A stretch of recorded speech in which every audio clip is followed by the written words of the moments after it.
হিন্দুদেরকে আক্রমণ করেন সেটা বলছি না, তারা তাদের ধর্ম পালন করবে, আমি আমার ধর্ম পালন করব। এখানে ক্লিয়ার থাকতে হবে, সংখ্যালঘু নাম দিয়ে ইসকন চট্টগ্রামে মুসলমানদের বাড়ি ঘরে দোকানপাটে হামলা করেছে, করে কি করে নাই? আমি গেছি ওই দিন আন্দোলনে, ইয়াতে গুলিস্তান, এক সাংবাদিক কোনো কথা নাই বার্তা নাই, হঠাৎ করে হুজুর আপনারা যে সংখ্যালঘু নির্যাতন হচ্ছে এগুলো নিয়ে তো কিছু বলেন না। আর কোনো কথা নাই বার্তা নাই, ঠেলে দিলাম দেখিটা। সেখানে সর্বধর্মের অধিকার, সংখ্যালঘুদের অধিকার কিংবা নারীদের অধিকারের কথা আমরা সর্বধর্মের সবাই থাকবে বাংলাদেশে, সবাই মিলেমিশে থাকবো, কিন্তু তাই বলে সংখ্যালঘুর নাম দিয়ে মুসলিমদের ঘর বাড়িতে আক্রমণ করবে সেটা আমরা সংখ্যালঘুদের বাড়িতে হামলা হয়েছে আগস্টের পরে, আপনারা কখনো প্রতিবাদ করেছেন? অবশ্যই প্রতিবাদ ফেসবুকে কখনো দেখা যায় না। আপনি যদি না দেখেন আপনি এক চোখা, আপনি যদি না দেখেন আপনি এক চোখা। আমরা অবশ্যই প্রতিবাদ করেছি, এমনকি ছাত্রলীগের মধ্যেও আওয়ামী লীগের মধ্যেও যারা নিরীহ এবং যারা ওই যে এক লোক কইছিল না যে তোর মাথায় কি কয় কলা, কাইছিলাম তোর গলা, কারণ হেডা একটু ব্যাক কলার কি হেডা কয় তোর মাথার কি পান, ঠেলে দিলাম দেখিটা। কয় কি রে এটা তো মিললো না, মিললে মিলত না মিললে না গেত তোমায় কি। আমরা এখানে গেছি একটা বিষয়ে কথা বলতে, এই বিষয়ের কোনো সম্পর্ক নাই, হঠাৎ করে ঢোকায় দিছে হুজুর আপনারা এত কথা বলেন সংখ্যালঘুদের ব্যাপারে কিছু বলেন না। এখন আমি যখন বলছি কি আপনি কি একশোকা নাকি, যে আপনি দেখেন না উলামায়ে কেরাম সংখ্যালঘুদের বাড়ি ঘরে হামলা হওয়ার কথা বিরোধিতা করেছে, তারা পর্যন্ত সংখ্যালঘুদের নিরাপত্তার কথা বলেছে, আমরা কত জায়গায় বললাম, আপনি কিছুই দেখেন না, আপনি হুট করে এটা কি বললেন? আপনি সংখ্যালঘুর নাম দিয়ে যে সব বলতেছেন কেন? এই যেটা কথা বলেন দূরে নিয়ে আসবেন একবার। এই বস চুপ করে। বিসমিল্লাহির রহমানির রহিম। সম্মানিত উপস্থিতি, আসলে গভীর রাত হয়ে গেছে, অনেকের ونعوذ بالله من شرور أنفسنا ومن سيئات أعمالنا من يهده الله فلا مضل له ومن يضلل فلا هادي له ونشهد أن لا إله إلا الله وحده لا شريك له أما بعد فقد قال الله تبارك وتعالى في كلامه المجيد وفرقانه الحميد. أعوذ بالله من الشيطان الرجيم. بسم الله الرحمن الرحيم. محمد رسول الله والذين معه أشداء على الكفار رحماء بينهم تراهم ركعا سجدا يبتغون فضلا من الله ورضوانا سيماهم في وجوههم من أثر السجود. صدق الله مولانا العظيم وصدق رسوله النبي الكريم ونحن على ذلك من الشاهدين والشاكرين والحمد لله رب العالمين. সকলে একটু দরুদ শরীফ পড়ি। আল্লাহুম্মা সাল্লি আলা মুহাম্মাদ ওয়া আলা আলি মুহাম্মাদ কামা সাল্লাইতা আলা ইব্রাহিম ওয়া আলা আলি ইব্রাহিম ইন্নাকা হামিদুম মাজিদ। আল্লাহুম্মা বারিক আলা মুহাম্মাদ ওয়া আলা আলি মুহাম্মাদ কামা বারাকতা আলা ইব্রাহিম ওয়া আলা আলি ইব্রাহিম ইন্নাকা হামিদুম মাজিদ। জামিয়া কারিমিয়া মহিলা মাদ্রাসা লক্ষ্মীপুরা তালুকদার পুকুর পাড় জয়দেবপুর গাজীপুরের আজকের এই ওয়াজ মাহফিলের সম্মানিত উলামায়ে কেরাম, মুরব্বিয়ানে আযম, প্রিয় যুবক ভাইরা, পর্দানশীল শ্রদ্ধেয় মা ও বোনেরা, আসলে এই প্রোগ্রামটা আমাদের নিজেদেরই প্রোগ্রাম। আমাদের কাছের এক আত্মীয়, আমাদের প্রিয় বড় ভাই মুফতি আনোয়ার শাহ হুজুর জামিয়া কারিমিয়া মাদ্রাসার প্রিন্সিপাল, আমাদের আত্মীয় এবং কাছের মানুষ। আসলে আমি একাধিক প্রোগ্রাম বা বেশি প্রোগ্রাম নিতে আগ্রহী না, কিন্তু কিছু মানুষ আছে যারা কুট মারে, একেবারে ছাড় দেয় না। কুট মারা বুঝেন তো, মানে কোনো ছাড় দিবে না, আসতেই হবে। দিন শেষে গত বছর এই চাপাচাপি করতে গিয়ে আবার আইতে পারছি না, মনে আছে আপনাদের? মাহফিলে পোস্টারে নাম ছিল কিন্তু আসতে পারিনি। তো এই বছরও চাপাচাপি করে এই প্রোগ্রাম নিছে, আলহামদুলিল্লাহ, আল্লাহ শুকরিয়া যে আসতে পারছি। আইসাই আমার খুব প্রিয় মানুষ, খুব ভালো লাগে তিলাওয়াত, আমি মাঝে মাঝে গাড়িতেও শুনি। মুফতি কারি শফিউল্লাহ দামাত বরকাতুহু হুজুরের তিলাওয়াত শুনতেছিলাম, ভালোই লাগতেছিল। মনে হইতেছিল পিছনে থাকলেই ভালো ছিল, হুজুরও দেখতো না, আর একটু তিলাওয়াত শুনতে পারতাম। তো যাই হোক, লম্বা রাত হয়ে গিয়েছে, আমরা প্রোগ্রাম শুনি, কিন্তু দিন শেষে নামাজের বেলায় খবর থাকে না। এবং এটা আমি একেবারে বলে রাখি, যারা আমরা দাওয়াতের কাজ করি কিংবা প্রোগ্রামের কাজ করি, তারাও গভীর রাতে ঘুমাইলে পরে ফজরের নামাজ মিস হওয়ার সম্ভাবনা থাকে।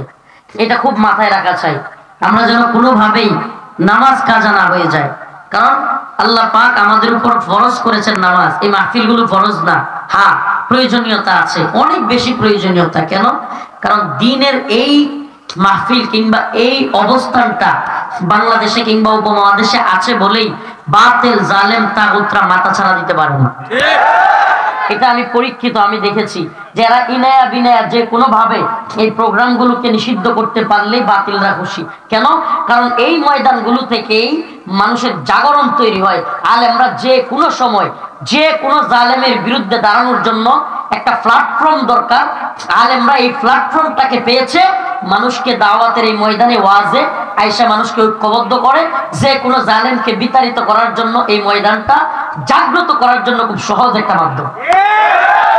তো এই জন্য এই ময়দানটার প্রয়োজনীয়তা অনেক বেশি, যে কারণে কষ্ট হলেও আমরা শরীক হওয়ার চেষ্টা করি।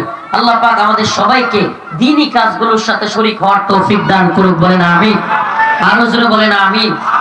আমি আল্লাহ এবং তার রাসূলের,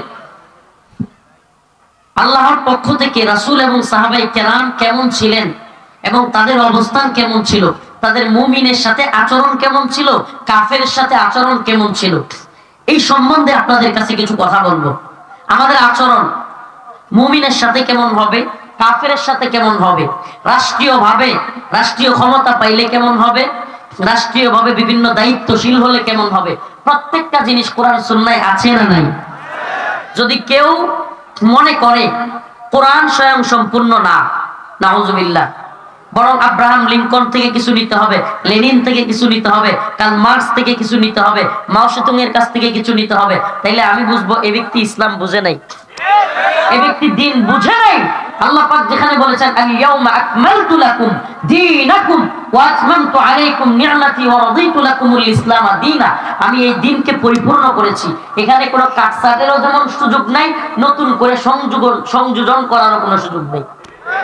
এই দ্বীনে নতুন করে কিছু আনারও সুযোগ নাই, এটা থেকে বাতিল করারও কোনো সুযোগ নাই। আপনি সালাফদের ইতিহাস দেখেন, সাহাবায়ে কেরামের ইতিহাস দেখেন, তারা নিজেদের ক্ষেত্রে ছাড় দিতেন, নিজেদের ক্ষেত্রে কি করতেন, কিন্তু ইসলামের ক্ষেত্রে কোনো ছাড় দিতেন না।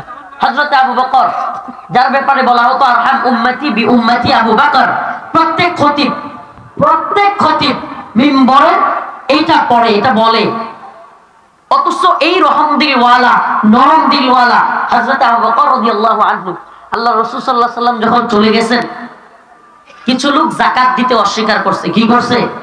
যাকাত দিতে অস্বীকার করছে। সাইয়েদনা হযরত আবু বকর রাদিয়াল্লাহু আনহু বলেন, আমি ওই সমস্ত ব্যক্তি যারা যাকাত দেয় না তাদের বিরুদ্ধে যুদ্ধ ঘোষণা করলাম। সুবহানাল্লাহ। এবার হযরত উমর রাদিয়াল্লাহু আনহু, শক্ত মানুষ, খুব কঠিন মানুষ, তিনি পর্যন্ত আয়েশা হযরত আবু বকরকে বুঝাইতে লাগলেন, আপনি এখন যদি এই অবস্থাটা তৈরি করেন, এই অবস্থা যারা যাকাত দেয় না তাদের বিরুদ্ধে শক্ত হন, যুদ্ধের ডাক দেন, অথচ সব দিকে মানুষ ইসলাম থেকে চলে যাচ্ছে, ইরতিদাদের ফিতনা চলতেছে, সব দিকে মানুষ মুরতাদ হয়ে যাচ্ছে, ইসলাম থেকে বের হয়ে যাচ্ছে, এই অবস্থায় যাকাত যারা অস্বীকার করেছে তাদের ব্যাপারে একটু ধৈর্য ধারণ করুন। হযরত আবু বকর গর্জে উঠলেন, বললেন, হে ওমর, শুনে রাখুন, আল্লাহর নবীর সময়ে যারা যাকাত দিত তাদের মধ্যে কেউ যদি রাসূলের সময়ে একটা উটের রশি দিত আর এই রশি দিতে অস্বীকার করে, আমি আবু বকর তার বিরুদ্ধে যুদ্ধ ঘোষণা করব। চিন্তা করছেন, এমনিতে কত নরম মানুষ, কিন্তু দ্বীনের উপরে আঘাত আসলে গরম হয়ে যাইতেন। হযরত ওমরের একটা কারগুজারি শোনায়, ওমর রাদিয়াল্লাহু আনহু, যার ব্যাপারে রাসূল বলতেন, আমার পরে যদি কোনো ব্যক্তি নবী হয় তাহলে সেটা হইতেন হযরত ওমর। সুবহানাল্লাহ। লাউ কানা বাদি নবিয়ান লাকানা ওমর, যে ওমর রাদিয়াল্লাহু আনহুর ব্যাপারে বলা হয় যে রাসূলের পরে কেউ নবী হলে কে হইতেন? হযরত ওমর। একদিন হযরত ওমর রাদিয়াল্লাহু আনহু উনি মিম্বরে ভাষণ দিচ্ছেন, বক্তব্য দিচ্ছেন। এর মধ্যে এক লোক দাঁড়ায় গেছে, দাঁড়ায় বলতেছে, ওমর তোমার গায়ে জামা দুইটা কেন? হযরত ওমর কোনো জবাব দিলেন না। সাধারণ পাবলিক মসজিদের মধ্যে সমস্ত মানুষের সামনে কি বলে, জামা দুইটা কেন? আমারে কোন এই এলাকার কোন এমপি তো দূরে থাক, চেয়ারম্যান মেম্বারও যদি কেউ লোকদের সামনে কোন এরকম প্রশ্ন করে, এরে কয়েকদিন পরে ঠ্যাং টুং পাওয়া যাবে? সুবহানাল্লাহ সুবহানাল্লাহ। খলিফাতুল মুসলিমিন হযরত ওমরকে বলতেছে, তোমার গায়ে জামা দুইটা কেন? হযরত ওমর তার ছেলেকে বলে, আব্দুল্লাহ বেটা তুমি এই কথার জবাব দাও। হযরত আব্দুল্লাহ ইবনে ওমর দাঁড়ায় বলেন, ভাই আমার বাবার গায়েও এই যে বাইতুল মালের যে একটা একটা জামা সবাইকে দেওয়া হয়েছে, আমার বাবারও একটাই, আমি আমার জামাটা আমার বাবাকে দিয়ে দিচ্ছি। সুবহানাল্লাহ। আমি আমার জামাটা আমি আমার বাবাকে দিয়ে দিয়েছি, এই জন্য ওনার গায়ে দুইটা জামা। ও ভাই, এই ওমর রাদিয়াল্লাহু আনহু দেখেন ব্যক্তিগত আক্রমণের ক্ষেত্রে তারা কত বেশি বিনয়ী। সুবহানাল্লাহ। যে একটা বেদুইনকে পর্যন্ত উনি মারতে বলেন নাই, কাটতে বলেন নাই, পরে বলেন নাই ওরা ধর, এখনই ওরা শোয়ালা বলছেন, বলেন নাই। হযরত ওমর তার ছেলেকে বলছেন, বাবা তুমি জবাব দাও। তার ছেলে দাঁড়ায় বলছে, আমার জামাটা আমার বাবাকে দিয়ে দিয়েছি। অথচ আরেকটা ছোট্ট কারগুজারি শুনাই। হযরত ওমরের কাছে দুই লোক বিচার নিয়ে আসছে। কয়জন? দুইজন বিচার নিয়ে আসছে। একজন ইহুদি আর একজন হলো নামদারি মুসলিম। এখন দুইজন বিচার নিয়ে আসছে। এরা এই বিচার হযরত ওমর রাদিয়াল্লাহু আনহুর কাছে আসার আগে আরো দুইজনের কাছে গেছিল। একজনের নাম হযরত আবু বকর আর একজনের নাম জনাব মুহাম্মদুর রাসূলুল্লাহ সাল্লাল্লাহু আলাইহি ওয়াসাল্লাম। এবার হযরত ওমরের কাছে ওই যে ইহুদি সে বলতেছে, আপনার কাছে এই বিচার আসার আগে আরো দুইজনের কাছে আমরা গিয়েছিলাম, একজনের নাম হযরত আবু বকর আর একজনের নাম জনাব মুহাম্মদ সাল্লাল্লাহু আলাইহি ওয়াসাল্লাম। হযরত ওমর কই বলেন কি, আমার কাছে আসার আগে আরো এরকম দুইজনের কাছে আমার নবীর কাছে গেছে? কয় হ্যাঁ। এরপরে ওই নামদারি মুসলিমকে জিজ্ঞেস করছে, আচ্ছা তুমি এই বিচার কেন মানলা না? কয় দুইবারই বিচার ওই ইহুদির পক্ষে গেছে। সুবহানাল্লাহ। ইসলামের বিচার ব্যবস্থা এত সুন্দর, ইসলামের বিচার ব্যবস্থা এত সুন্দর, যদি ইহুদিও থাকে কাফেরও থাকে, যদি ফায়সালা তার পক্ষে যায় মুসলমানের বিরুদ্ধেও যায়, ইসলাম বলে ফায়সালা তার পক্ষে হবে। সুবহানাল্লাহ। আর আমাদের বিচার ব্যবস্থার অবস্থা কি? এই তন্ত্রমন্ত্রের বিচারের অবস্থা আমি আমার কারগুজারি শোনাই। 11 মাস জেলখানায় থাকার পরে, 32 দিন 26 দিন রিমান্ডে খাটার পরে, এত জুলুমের পরে বিচারক জিজ্ঞেস করে 11 মাস পরে, হুজুর আপনি দোষী না নির্দোষ? এটা সত্য তো, আপনারা যারা আইন বুঝেন এরা জানেন। চার্জশিট যখন গ্রহণ করে ওই দিন জিজ্ঞেস করে, তাইলে এতদিন যে লোকটারে মারলি, সে লোকটারে রিমান্ডে নিলি, এই লোকটারে জেলে রাখলি, এখন যদি নির্দিষ্ট হয় তাইলে ওই বিচারক বদমেশে বলা দরকার না যে তুই জেল খাটবি। আমার 11 মাস রাখলি, এখন তুমি গিয়ে জেল খাটো। এর কোন বিচার ব্যবস্থা? 11 মাস পরে বলতেছে আপনি দোষী না নির্দোষ। তো দোষী না নির্দোষ এটা জানার আগেই 3-4 বছর, এমনকি এমনও বন্ধু আমরা পেয়েছি 10 বছর চলে গেছে, এখনো পর্যন্ত দোষী না নির্দোষ তার বিচারই হয় না। আমাকে বলেন এটা কি তামাশা না? বিচারের নামে এটা তামাশা না? কোরআন সুন্নাহর বিচার ব্যবস্থা লাগবে। আমাদের কি লাগবে? কথা কয় না, কি লাগবে? সব কিছুতে এই কনসেপ্ট, ও ইমাম ভাই, ও খতিব ভাই, ও দাঈ ভাই, বক্তা ভাই, মুসলিম তুমি যদি দ্বীনের দরদি হয়ে থাকো, প্রত্যেকের একটাই দাবি হওয়া দরকার। এটা রফিকুল ইসলাম মাদানির বক্তব্য নয়, প্রত্যেকের কথা হওয়া দরকার। আমাদের ইসলামী শরিয়া লাগবে, কোরআন সুন্নাহ অনুযায়ী সমস্ত বিচার ব্যবস্থা, শাসন ব্যবস্থা লাগবে। আমাদের দাবি একটাই। আজকে আপনাদেরকে বলি, এই যে গার্মেন্টস, সোয়েটার ফ্যাক্টরি, এই সমস্ত ফ্যাক্টরিগুলোতে আন্দোলন কেন? এরা কোটি কোটি টাকা, যাদের শ্রম ঘাম, যাদের মজুরি, যাদের কষ্ট আর মেহনতে এই ফ্যাক্টরি দাঁড়ালো, তুমি শিল্পপতি হইলা, কোটিপতি হইলা, তুমি তাদের মজুরি দিতে চাও না। তোমার মতো ভণ্ড আর কেউ নেই, তাদের মজুরি দিতে চায় না। কেন? শরিয়া নাই যে, নাই তো পাঁচাই পিডা নিয়ে দেখি। শরিয়া থাকলে এই সমস্ত ভণ্ডামি চলতো না। রাস্তাঘাট, কাল বাট, স্কুল কলেজের পারলে বাথরুমের, স্কুল কলেজ মাদ্রাসার বাথরুমের কমোড পর্যন্ত খায় না। সুরের দল কমোড পর্যন্ত খায় ফেলে। কমোড তো খাইতে পারে না, টাকাটা খায়। এই খায় কি খায় না? 50 লাখ টাকা বাজেট হয়েছে, 25 লাখ মন্ত্রীর পকেটে, 13 লাখ আরো এমপির পকেটে, আর হয়েছে কত 12 লাখ। 6 লাখ উপজেলা চেয়ারম্যানে পকেটে, বাকি কত বাজেট আর 6 লাখ। কারণ চেয়ারম্যানে কয় আমি একটু ছাড়া দেই, কথা কন না, মেম্বার হেরাও ঘুমতাছে, হেও একটা ছাড়া দিব। এই অবস্থায় বাজেট হইতে হইতে আমাদের জায়গায় আসে, আইসা বাজেট কি হয়েছে হাওয়া, এত বড় বাজেট আয়া কেমন হয়েছে শেষ। কেন হয়েছে? হ্যাঁ বলে না কেন হয়েছে? ইসলামী শরিয়া নাই। এই কনসেপ্ট মাথায় ঢুকান। এই চুরের দল কেন চুরি করতে পারতেছে? আল্লাহর বিধান যদি আল্লাহর জমিনে বাস্তবায়ন হইতো, আস-সারিকু ওয়াস-সারিকাতু ফাকতাউ আইদিয়াহুমা, প্রত্যেকটা চোর এমপি হোক, মন্ত্রী হোক, প্রধানমন্ত্রী হইলেও চুরের সাজা হাত কাটা। এই চুরের শাস্তি কি হইতো? হাত কাটা। হাত কাটার ভয়ে আর চুরি করতো না। আপনি বলবেন হুজুর আগামীকাল কে কি তাইলে সব ফেরেশতা হয়ে যেত চোরেরা?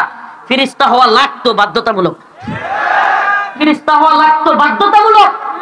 এই বিচার ব্যবস্থা, এই বিশ্ব ব্যবস্থা, এই কুফরি সিস্টেম সব ভেঙে চুরে দিতে হবে। মুসলিমদের ঈমানের তাকাজা এটাই, জমিন কার? আল্লাহ। বিধান চলবে কার? আল্লাহ। ইনিল হুকমু ইল্লা লিল্লাহ, আমার আল্লাহ তা'বুদু ইল্লা ইয়া, জমিন আল্লাহর, হুকুম আল্লাহ। সব মাবুদ মানে আসমানের মালিক কে? জমিনের মালিক কে? রিজিকের মালিক কে? এখন জন কয় বিধানের মালিক কে, তো উনি সমস্যা। বিধানদাতা কে? আল্লাহ। মানুষ না আল্লাহ? আল্লাহ। বিধানদাতা মাবুদ কে? আরে আল্লাহ যদি বিধানদাতা মাবুদ নাই হয়, তাইলে আল্লাহ যে কোরআনে বলতেছে আসমান জমিনের মালিক কেডা, সৃষ্টিকর্তা কেডা, এগুলো মক্কার কাফেররা মানতো।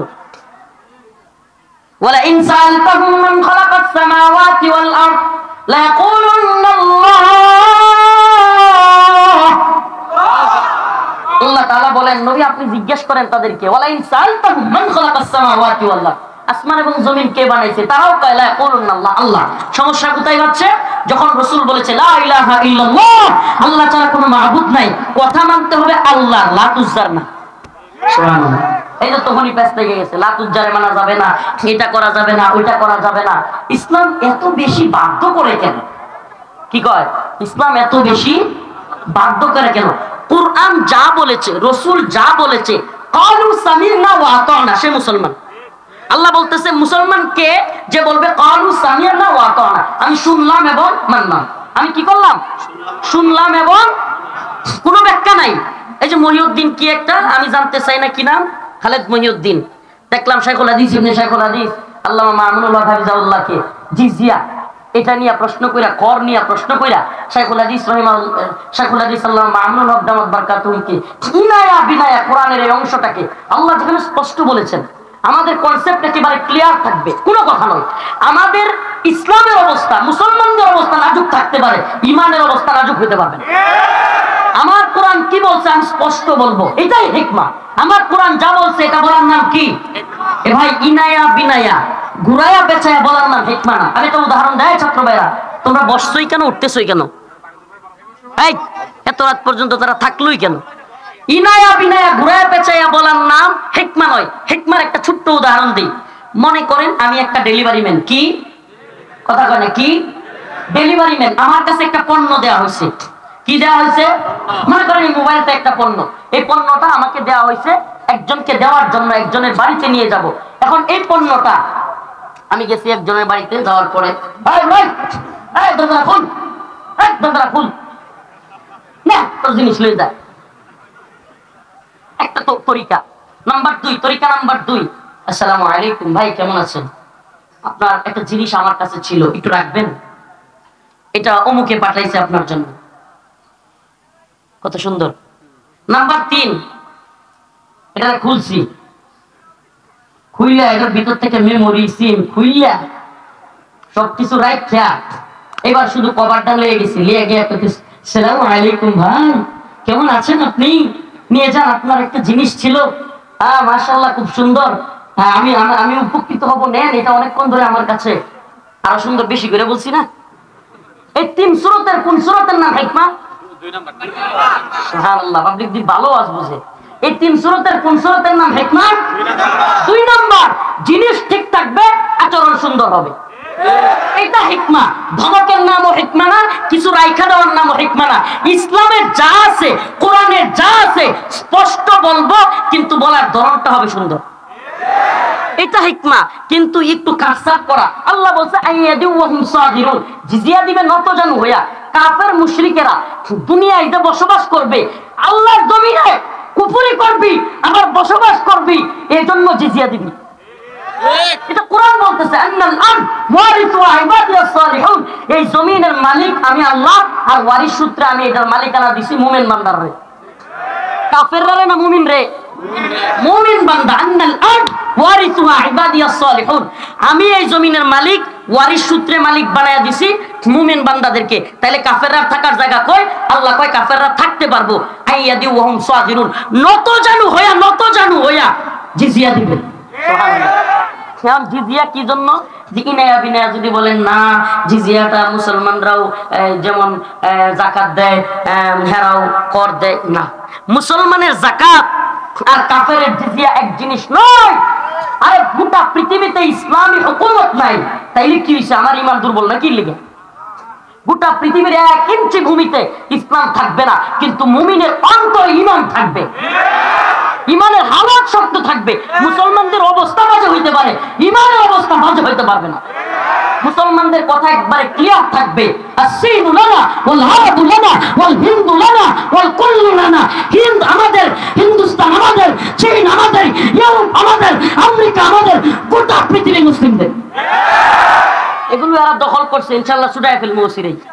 আফগান আমাদের হয়ে গেছে, মালি সোমালিয়া আমাদের হচ্ছে, ইয়েমেন আমাদের হচ্ছে। গোটা পৃথিবী মুসলিমদের পদতলে আসবে যদি ইমানের অবস্থা কঠিন থাকে। ইমানের ক্ষেত্রে কোনো সান নয়, আপুস নয়। ও ভাই, পৃথিবীর সব হিন্দু, কাফের, বৌদ্ধ, খ্রিস্টান মুসলমান হয়ে জান্নাতে গেলে আমগর কোনো অভাব পড়বো? খুদ নরেন্দ্র মোদিও যদি কালেমা পড়ে মুসলমান হয়ে যায়, সমস্যা আছে? হ্যাঁ, এই জায়গায় আমাদের উদারতা সবচেয়ে বেশি। সবাই মুসলমান হও, জান্নাতে যাও। কাফের থাকবে, রাসূল বলেছে মুহাম্মাদুর রাসূলুল্লাহ, আল্লাহ বলেছেন আশিদ্দাউ আলাল কুফার রুহামাউ বাইনাহুম। সুবহানাল্লাহ। আল্লাহ এবং তার রাসূল সুস্পষ্ট জানিয়ে দিয়েছেন যে আমি এবং আমার সহপাঠীরা কাফেরদের ব্যাপারে শক্ত, মুমিনদের ব্যাপারে দরদওয়ালা। সুবহানাল্লাহ। মুমিনদের চিকিৎসা করান, কোনো সমস্যা নাই। মুমিনদেরকে বিভিন্ন অসুস্থ হয়ে গেছে, তাকে হেল্প করেন, কোনো সমস্যা নাই। কিন্তু ঈমানের ক্ষেত্রে, দ্বীনি কোনো কাজে সাবধান। কোন নেতা বলো, নেত্রী বলো, যেই বলো, মন্দির পাহারা দিতে চায়েন না, ঈমান থাকবেন। সাবধান হয়ে যান। ঈমান, আমরা ঈমান রক্ষার পাহারাদার। আমরা কি মুসলমানরা কি না মূর্তির পাহারাদার? হ্যাঁ, মূর্তির পাহারাদারি করলে কি হবে? 4 দিন পরে শুনবেন ইন্ডিয়া আমনে আমার মেয়ে মজা করতেছে। এরাই দেখবেন বলবে দেখ আহম্মকের দলের গড় বাড়ি আমরা বুলডোজার দিয়া ভেঙে দেই, এদের বাবরি মসজিদ ভেঙে দেই, কত মসজিদ ঘুরাইয়া দেই। আর এই আহম্মকের দল বাংলাদেশে আমরা মন্দিরের দারোয়ান। এরা বলবে রে ভাই, আপনাকে আমি কখনো হিন্দুদের বাড়িঘর ভাঙতে বলছি না, হিন্দুদেরকে আক্রমণ করেন সেটা বলছি না। তারা তাদের ধর্ম পালন করবে, আমি আমার ধর্ম পালন করব।